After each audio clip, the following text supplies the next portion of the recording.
I got my part in Way of the Dragon. Actually, Chuck Norris and I were partners in a large chain of karate schools, and Bruce called Chuck. He loved Chuck Norris, and he wanted Chuck to be in his film, be the main bad guy.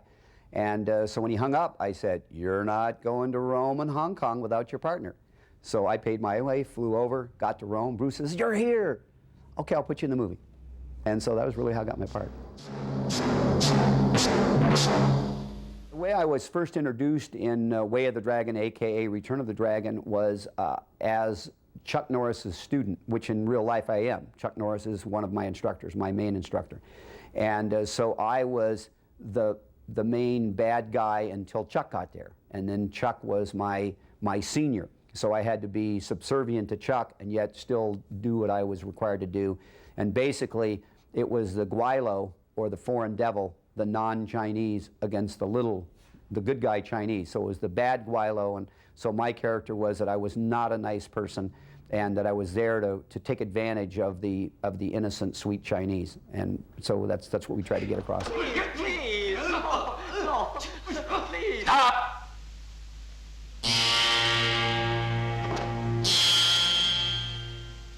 Sensei, Bob's my student.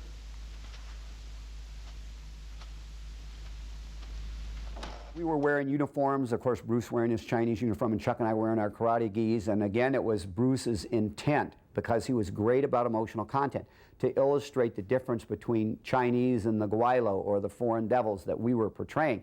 And the uniforms were part of that, because clearly the Chinese wouldn't wear karate gis. And so it says, you know, anything but Chinese martial artists, whether Japanese, American, whatever, but it's a foreigner. And with the Chinese, they've been dominated by certain countries over the years. And of course, they're brilliant people and very educated people and very classy people. And so nobody likes to be overrun or taken advantage of. And so Bruce was able to bring that emotional content. I mean, in previous films, no Chinese or dogs allowed. In Way of the Dragon, if you look for the signs, you see a lot of things that stirred a lot of emotional responses in people. And so being part of that was very, very exciting, because you start to realize, even though it wasn't a very expensive script, it was Bruce's directorial debut, and seeing how much of himself he put into it. And then, you know, as I said, the physical location and the combination of all the elements that he brought together, I think, is what makes it so memorable. I got a good lesson on the set from Bruce once, because thinking, since he put me in, you know, obviously he didn't have a lot of dialogue and so on and so forth, but being a martial artist, I had to reverse everything. Number one, when you fight, you don't let somebody know they hurt you. Well, now all of a sudden, somebody's not going to hurt me, but I have to convince you that they did. So it's a reverse. And so one day I wasn't in a scene, I was sitting there reading a book, and Bruce came up and he said, "Hey, what are you doing?" I said, "Reading a book." "Why are you reading a book?" I said, "I'm not in the scene." He said, "You should be behind the cameras. You should be watching." He said, "Do you know what the camera's seeing?" I said, "No, I didn't think I should go around the cameraman." "No, you should be behind the camera, and you should be seeing if it's a hit. This is a team effort, and you should be trying to help."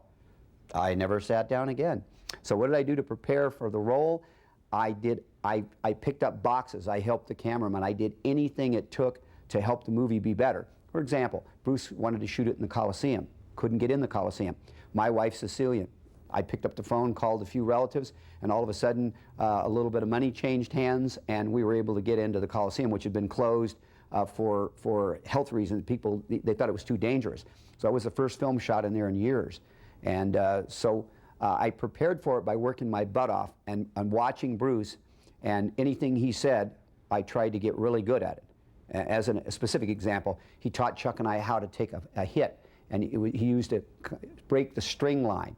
And so if the hit comes here and I go, "Here's the hit," and I go, "Well, it's too soon, too late."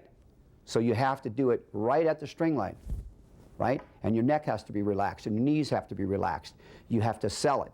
And so we worked hours at doing that. So mostly it was taking my martial arts skill, understanding that Bruce was the expert, following his lead, and being on your toes 24 hours a day if that's what he had you shooting.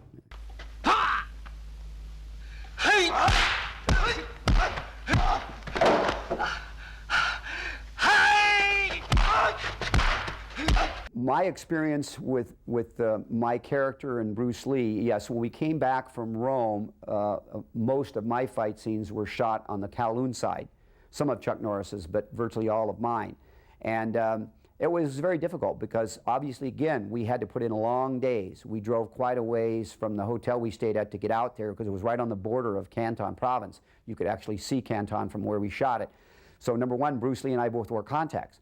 Well, we're wearing tennis shoes and we're in dirt. So when we kicked, boom, you got dirt. And so luckily Bruce had this great eye lotion called Darlin, and we used up a lot of it on that. But my experience with it was that Bruce wanted this character to be a nasty, no holds barred, would take any advantage. And so that was what I tried to get into the character, that he was a menacing, unholy, evil killer, and that Bruce had to be very careful. But Bruce just systematically took my character apart, of course, as it shows. You, Tang Long. Tang Long.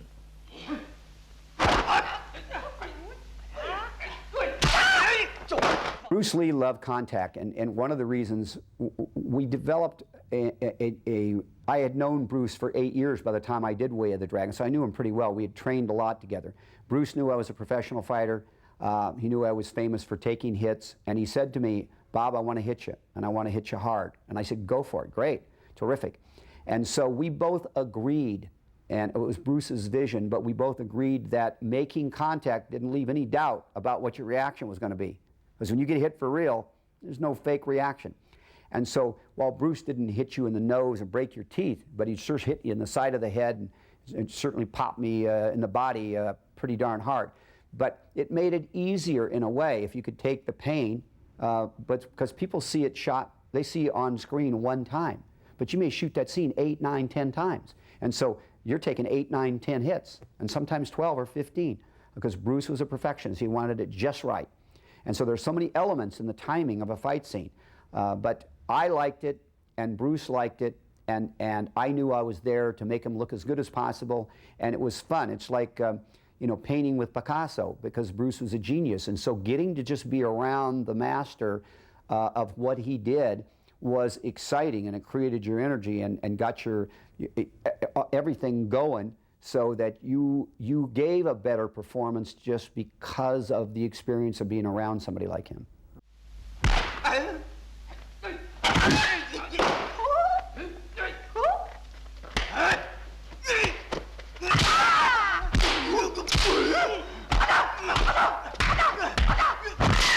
What stands out mostly about filming the fight scene with Bruce was the effort that he put in to make sure that the audience knew I was getting hit. And so if you look, you see my feet off the ground, then you know I'm getting hit. And so the realism came through because it was real, because while it wasn't full contact, it was hard contact. And so people look at it and say, "Oh my gosh." So today you see all this wire stuff and you know it's fake. And so if you're into that fake stuff, which I'm not, I can't stand to watch these films with all the wires on it. I mean, to me, it's you have to really suspend reality, and if that's your trip, great.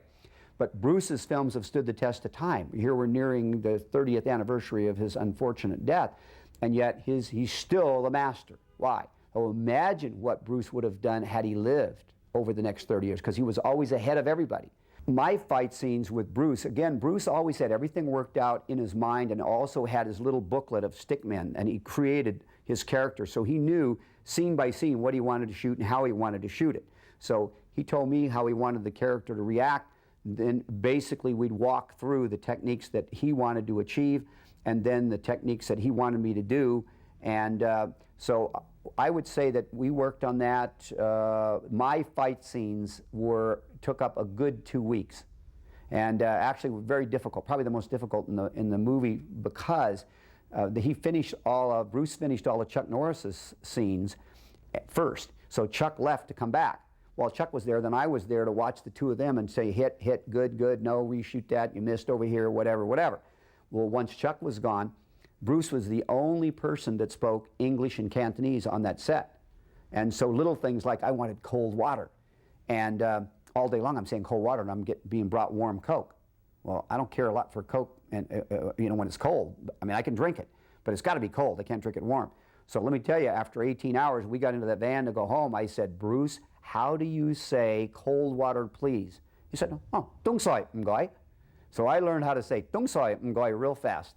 And that started me learning a little Cantonese. But it was 2 hard weeks, primarily because there was nobody there to tell us if it was a hit. And in those days, you didn't have the instant replay that they have today. So we'd have to go back and get it processed, and then very early in the morning, go look at it, see if it was good or bad, or if we needed to add anything, and then go out and reshoot it. Then there was no Chuck Norris there to watch us and tell us. So plus the dirt, plus the heat. So it was a job.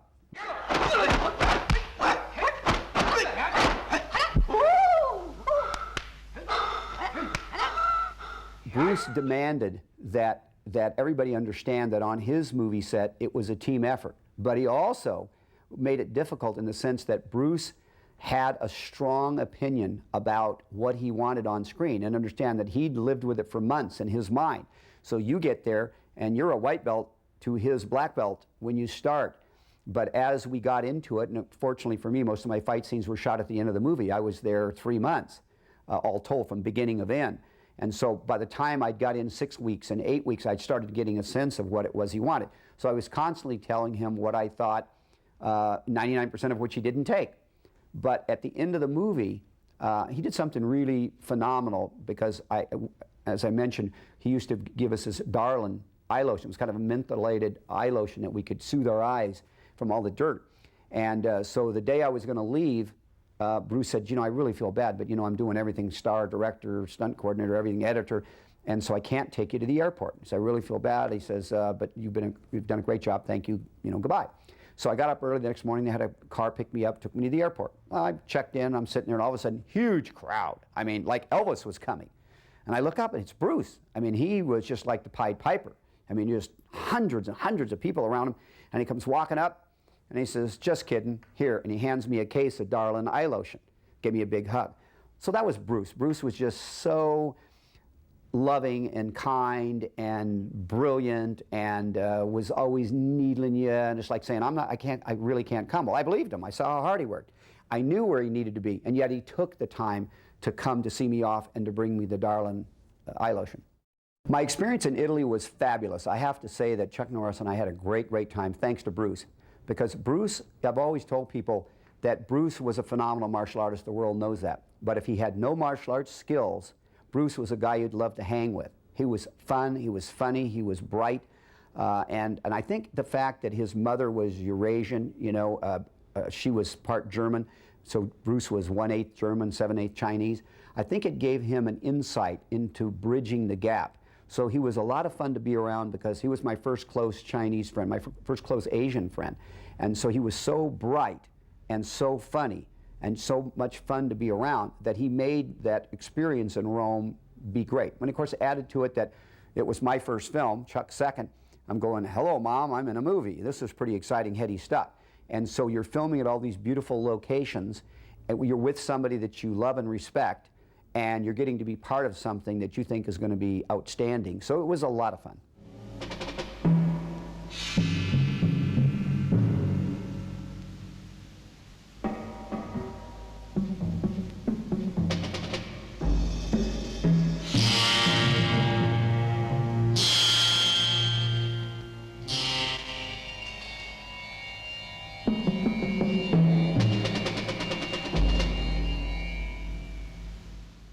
The behind-the-scenes stuffs were very interesting. Specifically, getting into the Coliseum, which I helped Bruce arrange, was breathtaking, because you realize this is thousands of years old. This is where lions ate Christians. I mean, it was incredible, and get to tour that. What was exciting for me personally was watching Bruce and Chuck, two brilliant martial artists, interact, and the excitement that they got of actually being there. And then it was the discussions between Chuck and Bruce, because Bruce respected Chuck so much that obviously Chuck is undefeated world middleweight champ, and a wonderful human and very humble. And now he's got this energetic Bruce, and Bruce was anything but quiet. He was very, very just filled with energy. And Chuck is more of a low-key guy. But seeing how Bruce brought up Chuck's level of energy and excitement was exciting. And watching them talk about how the character should be done, and Bruce was it was very important to him that he show on film the respect and love he felt for Chuck. And so even though he had to kill his character, he wanted to get that respect across. And I think that's one of the things people like about the fight scene. So it was discussing things like Chuck's very hairy. What do you think, Bruce says, about ripping your hair off? Well, and he actually ripped some hair off. So, you know, Chuck had to say, oh, well, it's not going to feel good, but okay if you think so. So I could talk about that question for hours. There was so many things, but let's try to capsule it for you. It was just the excitement of being next to and watching those two interact.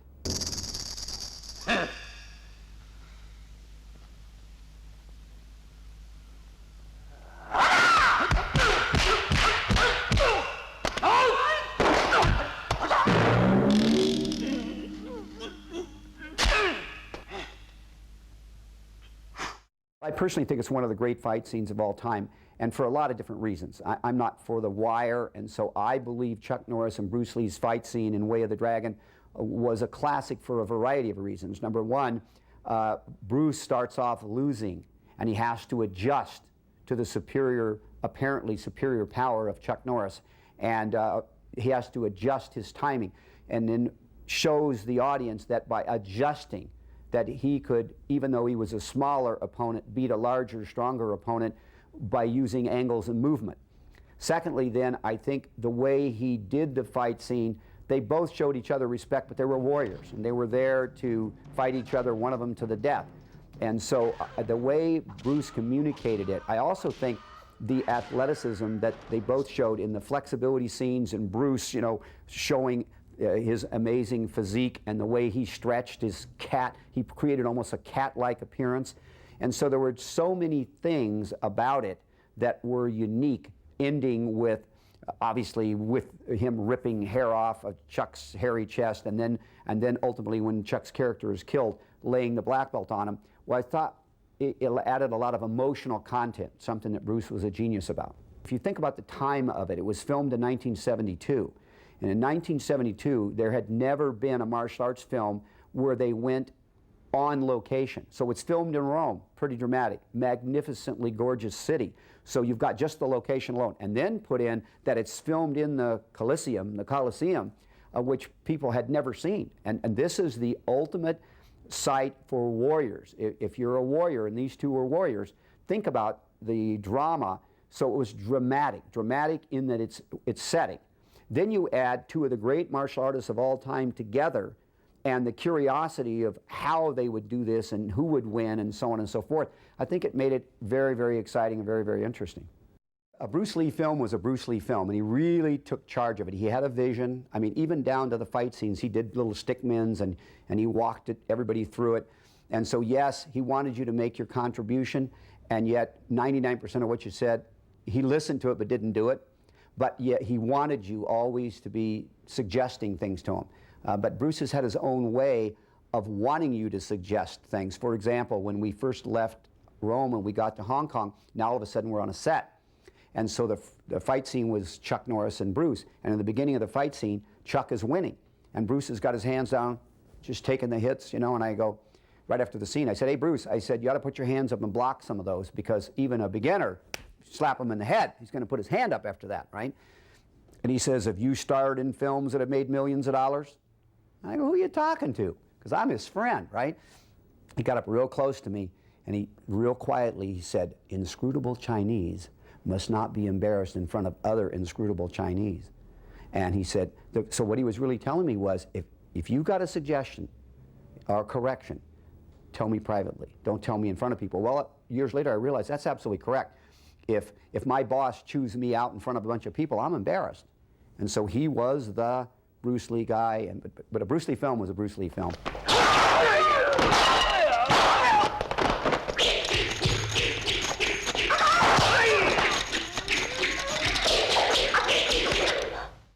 When Chuck Norris and I arrived in Hong Kong, obviously we came with Bruce, and as soon as we hit there, there was all the local newspapers saying, you know, Wing Bang Lo, whatever his name was, challenges Chuck Norris to a fight and all this kind of stuff. And so we knew it was just locals trying to get some press. But Bruce said to Chuck and I, hey, just ignore it, because I beat one up and then there's 5, and I beat 5 up and there's 10, I beat 10 up and there's 20, so you just got to ignore him. And so he left. And so, but the press is still around, and Chuck was upset about it, somebody challenging him, and he's not accepting. But Bruce made him promise that he wouldn't accept any challenge. And so as soon as he left, I said, well, he didn't say anything about me. They didn't challenge me. So I went out to the press and I said, well, you know, I'm Mr. Norris's student, and so I'll accept all death matches. We're going to be on a show called Enjoy Yourself Tonight in a week, and I'll fight anybody to the death. Come on down. But I want to do it on TV. I want to do it on live TV, so there's no BS about I got 3 friends with pipes to beat you up. I'm going to kill you on live television. Come on down. So a week later, 3 of us went down, thousands of people around, and everybody expects there's going to be a half a dozen challenges or more, and we get there, and nobody wants to step out there on the live stage for a death match. And so all of a sudden, the producer, thinking he's going to have this great event, now doesn't have anybody willing to step forward, including Wing Bang Lo, who made the challenge. And I said, because I'm saying, if you can beat Chuck Norris, a student, then you got a right to fight him. And so all of a sudden they said, you got to do demos. And so now Chuck is really psyched up, and he is a great, great fighter. He's the greatest martial arts fighter of all time, in my opinion. Undefeated middleweight world champ. So he gets out there. Well, I'm his student, so he's going to start doing a demo. So he's doing the demo, and he's just beating the shit out of me. I mean, he's just flat nailing me. And so he does a combination, bam, bam, bam, bam, bam, hands, feet, and all of a sudden jump spinning back kick, boom! And he hits me, and I start flying, and all of a sudden I realized there was a screen around us, and I grabbed this black curtain, and I looked down. I've got 20 feet of steel. I'm falling down into it. Oh, my God. And Chuck realized it at the last second, grabbed my gi, and I fell down on the floor, and then he pulled me back up. And when he did, he pulled my gi open. Well, there was welts all over. So the camera came in real close, audience real quiet. And after that, everywhere we went in Hong Kong, they go, ooh, my Chinese name was Wu Lobet. And they said, Wu Lobet, ooh, ooh. And they wanted to hit me everywhere we went.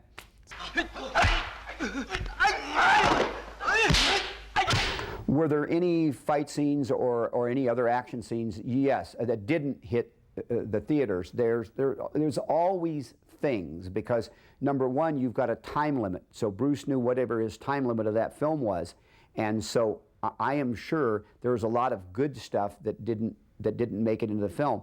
But in the end, Bruce was the editor. He was in there, and he knew what his vision was, and he was just like a pile of fruit. He reached out and picked the pieces that he wanted to put together. So yes, there's plenty. I believe only whoever owns it now would know, but I would have to guess there's a couple of hours at least of scenes that never did hit the final cut. Was Bruce nervous about the outcome? He had a lot of responsibility, yes, but he loved his partner, Raymond Chow, and they'd created their partnership, Golden Harvest and Concord being Bruce's production film, with the main asset being Bruce Lee initially. But yes, I think Bruce put a lot of this pressure on himself, because obviously he admired what Raymond Chow had done and was, but he also realized that this was kind of his coming out party, because now he's taken over the direction and the starring and the writing and so on and so forth. And so I don't think that nervous really hits it as much as stressed, because he was a perfectionist. He wanted it to be great. And so I think when we first got there, he was so happy to see us that got rid of some of the nerves. And then I think he was, once we were able to get him in the Coliseum, he was nervous until then, and then that released some of that. But Bruce was a genius at utilizing his nervous energy. And so I think he did put a lot of responsibility on himself, but he handled it very well. Bruce wrote, starred, directed. I mean, we used to kid him and say he was everything from the janitor, chief bottle washer, besides being director, producer, star, action coordinator. And I tell you, it was exhausting just watching him. Bruce was so dynamic, but he was so happy that he had finally been given this opportunity, that the stardom of his first 2 films, each of his films broke the previous box office record all time. And so he had the pressure on him of, this is his 3rd film, and he's got to break that box office record. And he also, his ego, he wanted it to be better than the last one. And so I think personally he took on too many jobs. That was just the load. But the budget was incredibly low. A lot of people don't know the budget was only $250,000 for Way of the Dragon. That's a very small budget. And you consider how much had to be spent just shooting in Rome. So he had to be efficient. And that meant he had to shoot long days. So we literally shot lots of 18-hour days because of that. So it was exciting, but when we'd go home and go to bed, Bruce would still be writing and preparing for the next day. And so you could see him wear down, although Bruce was virtually indefatigable. The reality is he really put a lot on him. So it was a mixture of admiration and a mixture of "you're nuts, guy," and which we told him a few times, you know, but he said, "No, I just got to make this great." So it was exciting. I guess if you kept saying one word that came around Bruce, it was exciting. It was always fun and it was always exciting, but it was tiring.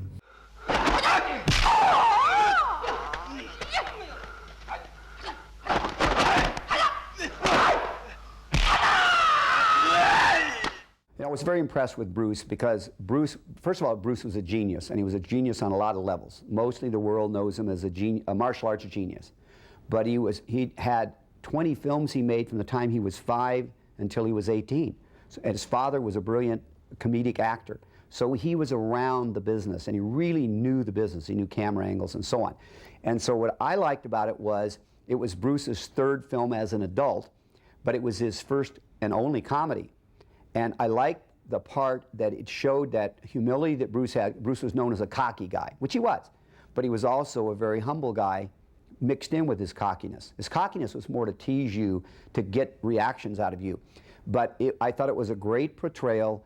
He's playing a Chinese bumpkin who doesn't speak the language in Rome and got to solve problems. I mean, his problems as basic as just eating. And so I thought it showed a very interesting side of Bruce, and I was thrilled to be in it.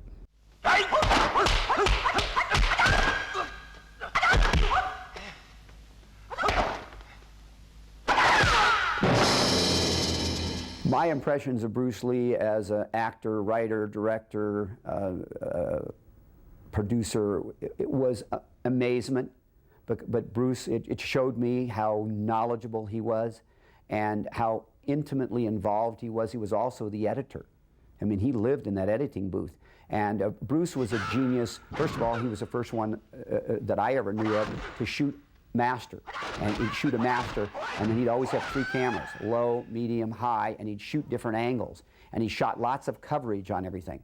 And so I would say if I had to pick one word to describe it, it would be admiration, because he was so talented, and yet, so he could put a lot on himself and still carry it off. And yet I thought, in a way, he was kind of dumb to take so much on himself. Turned out I was right, I was wrong, and he was right.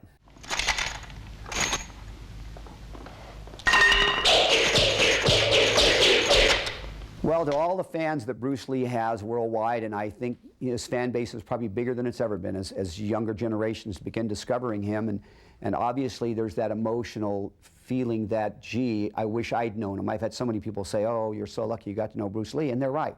So I would say that while we've lost Bruce Lee, and sadly his son Brandon as well, what you really need to focus on is how lucky we are that we had him. How lucky we are that we had him for the 32 years that we had him. How lucky we are that we have the 20 films he made as a kid and the 5 films that he made as an adult. And how lucky we are that at least he lived long enough to do Way of the Dragon and his 2 subsequent films, Game of Death and Enter the Dragon. So I think if we focus on the positive, on the fact that at least we had him long enough.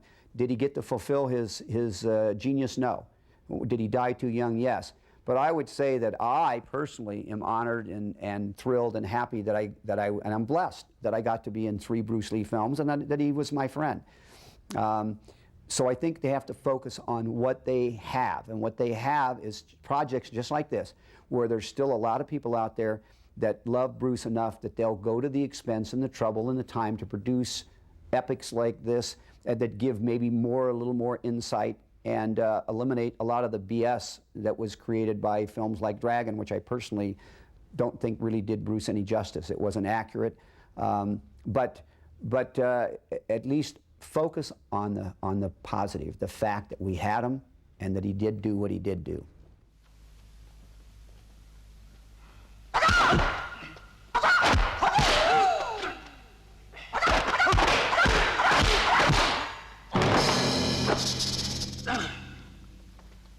Way of the Dragon has been considered one of the most influential martial arts films of all time, and I believe the reason it stood the test of time, I mean, we could spend hours, but to capsulize it, A, Bruce Lee, B, Bruce Lee, C, Bruce Lee, and then, so he's magic in a bottle, so you're getting to view that magic in a bottle.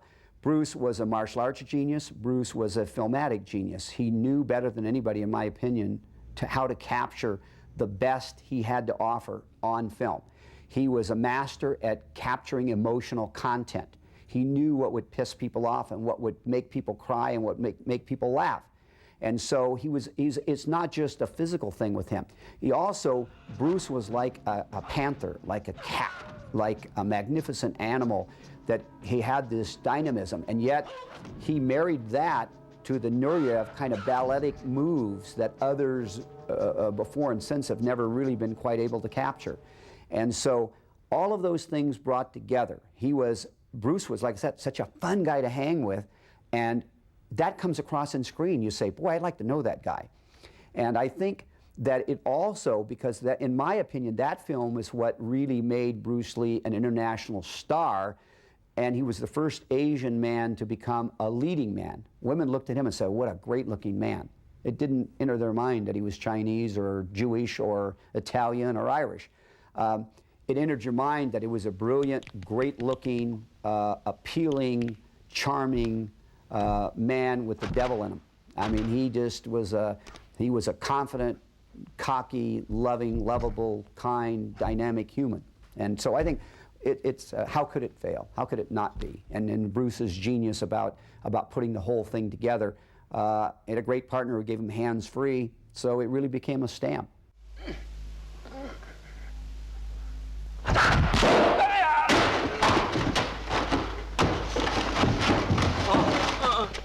Well, after all these years, as I say, it's over 30 years now since we did, because it's 2003 now, and we did that film in 1972, Way of the Dragon, a.k.a. Return of the Dragon. And so looking back on it, obviously, I loved Bruce Lee. And Bruce Lee was like a brother for me. And I admired Bruce, I loved Bruce. And I'm, so happy that I forced myself into the first film, which fortunately then I guess I did a good enough job. I got 2 more after that. But I look back and say, doing those 3 films, I had no idea. Honestly, if you'd have asked me then, I would have said Bruce Lee's going to live to be 120 because he ate a great diet. He was a great athlete. He was so dynamic. I mean, he was the kind of person you couldn't imagine ever not being here. Well, unfortunately, he died so young at 32.